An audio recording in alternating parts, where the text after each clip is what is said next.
You are not afraid of the thing that happened. You are afraid of the thing you never let yourself think about. That is the real problem, not the disaster itself, but the fact that when it arrives, you are meeting it for the first time. Unprepared, blind-sighted, undone.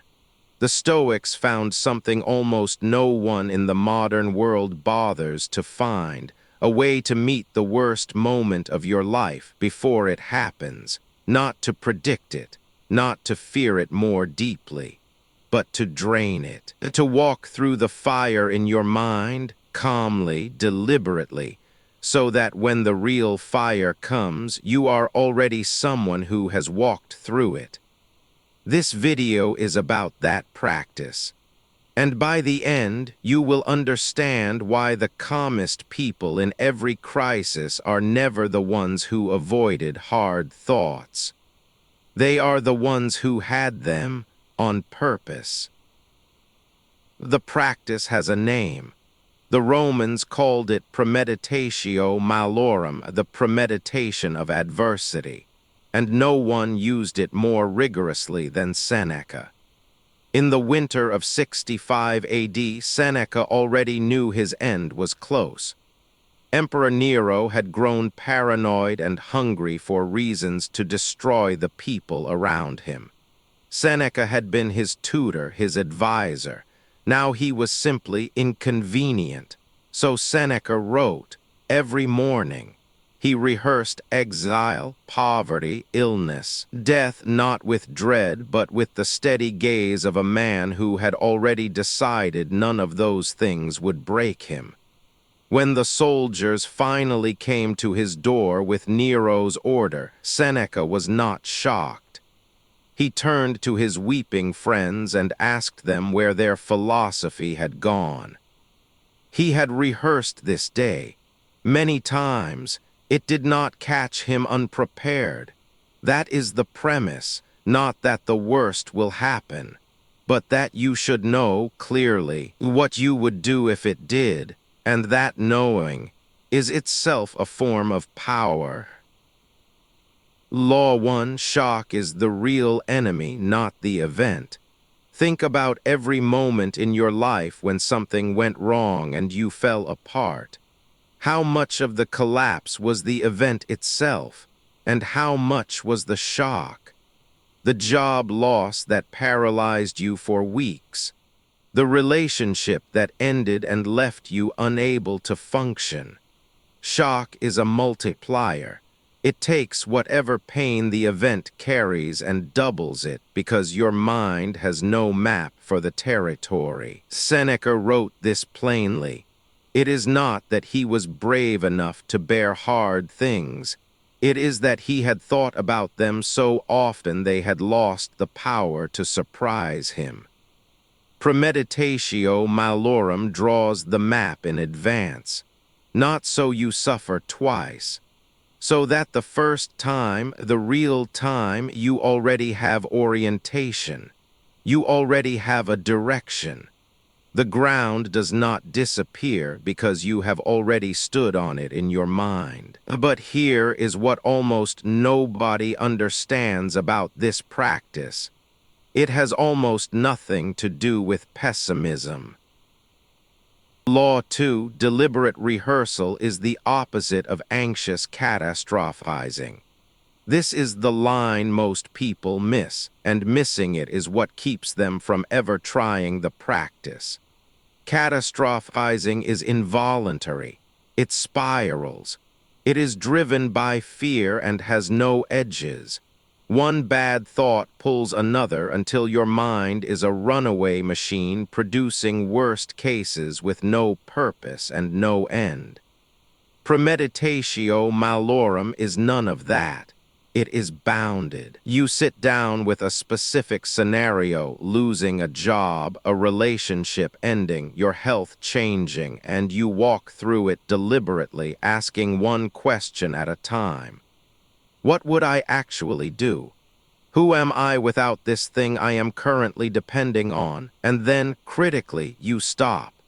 You return to your day. The difference is control. Anxiety drags you. This practice is something you choose. You enter it, move through it, exit it. And each time you do, the scenario loses a little more of its grip. Seneca had a word for the state this produces. He called it tranquillitas, a stillness that comes not from avoiding hard things, but from having faced them first. Law 3. You cannot be free of what you have never examined. There is something in the human mind that treats the unthought thought as a special kind of threat.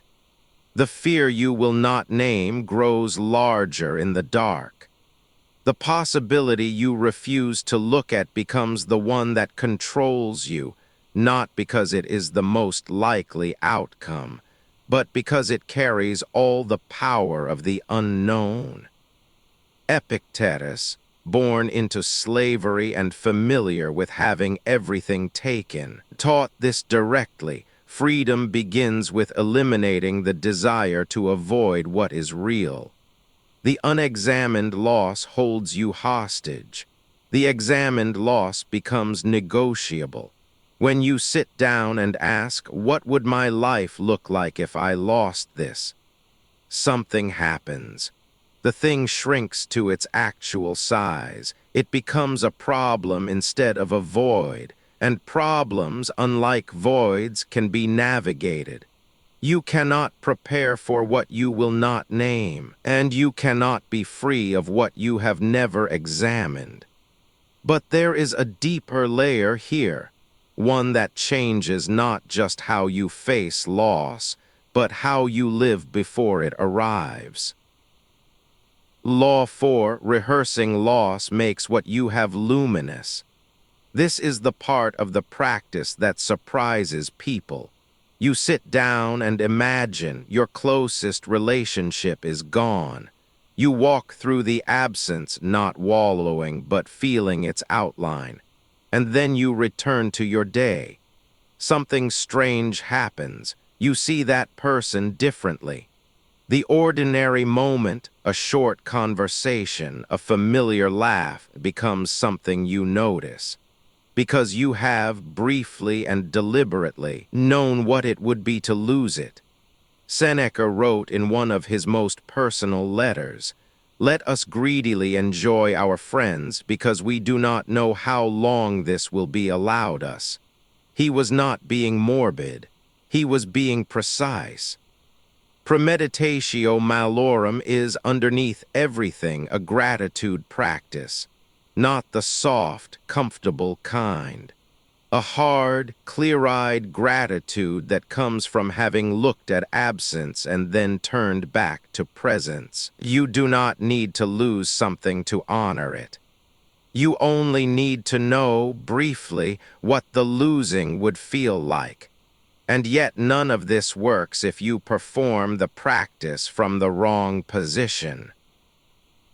Law 5. You must rehearse from the perspective of someone who survives it.